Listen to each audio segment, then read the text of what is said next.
अस्सलाम वालेकुम friends, smart travel and visa guide channel में खुशामदीद। आज हम बात करते हैं ग्रीस वर्क वीज़ा के बारे में, लेटेस्ट अपडेट्स जो डेवलपमेंट हैं, अपॉइंटमेंट की क्या करंट सिचुएशन है, कब तक ओपन है और कब तक ओपन होने का चांसेस हैं, और नई जो इंस्ट्रक्शन है, नई हदायत जो अपॉइंटमेंट के बारे में इशू की हैं एम्बेसी ने, वो क्या है, वीज़ा रेशो ओवरऑल कैसी चल रही है, और क्या दिसंबर से पहले अपॉइंटमेंट मिलना या कोई हासिल करना या किसी से लेना, क्या ये सही है, ऐसा पॉसिबल वो है। इसके अलावा ओवरऑल प्रोसेसिंग टाइम कैसी चल रही है, और ये जो क्या ये बात सदाकत है इसके अंदर के जो वीज़ा रेशो है जो लास्ट 3 मंथ होते हैं इसमें ज़्यादा हो जाती है। इन सब बातों पे हम डिस्कस करते हैं। जी हाँ फ्रेंड्स, ये बात अंडरस्टूड है कि ग्रीस वर्क वीज़ा चाहे आपका किसी भी कैटेगरी से लेट है, सीजनल है, नॉन सीजनल है, एग्रीकल्चर से लेट है, कंस्ट्रक्शन से लेट है, उसकी जो अपॉइंटमेंट हैं वो तकरीबन दिसंबर तक बुक हो चुकी हैं और सभी को इस वाले से मालूम है। और जो अपॉइंटमेंट का सिस्टम है वो भी इंटायरली उन्होंने चेंज कर दिया है। अब आपको ये नहीं कि 1 माह पहले या 1 महीने की ओपन होगी तो 1 महीने की मिलेंगी। अब 4 माह पहले एडवांस भी बुकिंग हो जाती है और एम्बेसी खुद ओपन कर देती है। उसके लिए आपको पहले अकाउंट बनाना पड़ता है, जैसा कि हमने प्रीवियस वीडियो में भी बयान किया है। अब सवाल ये है कि यहाँ पे कि क्या अपॉइंटमेंट जो है दिसंबर तक बुक है, इससे पहले कोई आपको लेके दे सकता है या मिल सकती है। इसमें कोई बात में सच्चाई नहीं है। कोई भी बंदा आपको अब दिसंबर से पहले ना अपॉइंटमेंट लेके दे सकता है, ना आपको मिल सकती है, और ना ही आप अपनी फ़ाइल जमा करवा सकते हैं। ये वो एक जस्ट लेम एक्सक्यूज़ेज़ होते हैं, झूठे दावे होते हैं कि हम वैसे में हमारी डायरेक्टली सेटिंग है, हम आपको जल्दी अपॉइंटमेंट लेके वैसे ही वॉक इन के अंदर एंटर करवा देंगे।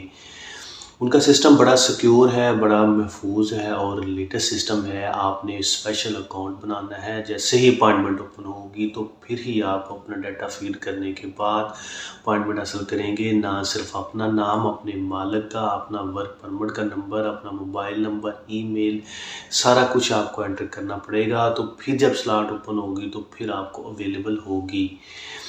और शुरू में जब अपॉइंटमेंट ओपन हुई थी उसमें ये था कि कोई बैक स्लॉट ज़रूर आती थी जिनकी अपॉइंटमेंट कैंसिल होती थी उसकी जगह, लेकिन अब वो भी आना बंद हो चुकी हैं।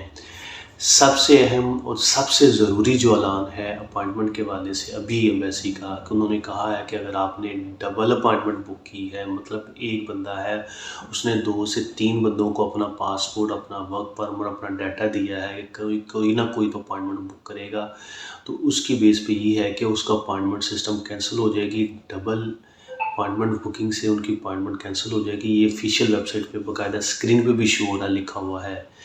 मतलब आपका एक पासपोर्ट है, आपने 2 बंदों को दिया है, दोनों बंदों ने अगर बुक की है तो ऑटोमेटिकली वो कैंसिल हो जाएगी, या तो पहले वो बुक नहीं होगी। अगर बुक होगी तो उसमें उन्होंने ऑटोमेटिकली पासपोर्ट की डबलिंग की वजह से अपॉइंटमेंट कैंसिल हो जाएगी। सो इस वाले से विजिलेंट रहिएगा। अगर आपने किसी एक बंदे को ऊपर ट्रस्ट किया है, अगर आप खुद कर रहे हैं तो खुद ही अपॉइंटमेंट बुक करें। अगर आपने खुद भी कर रहे हैं, किसी को भी दिया है, तो पासपोर्ट की डबलिंग की वजह से, सेम नंबर की वजह से ना उधर से बुक होगी ना इधर से बुक होगी। अगर हो भी जाती है तो दोनों की तरफ से होने की वजह से कैंसिल हो जाएगी।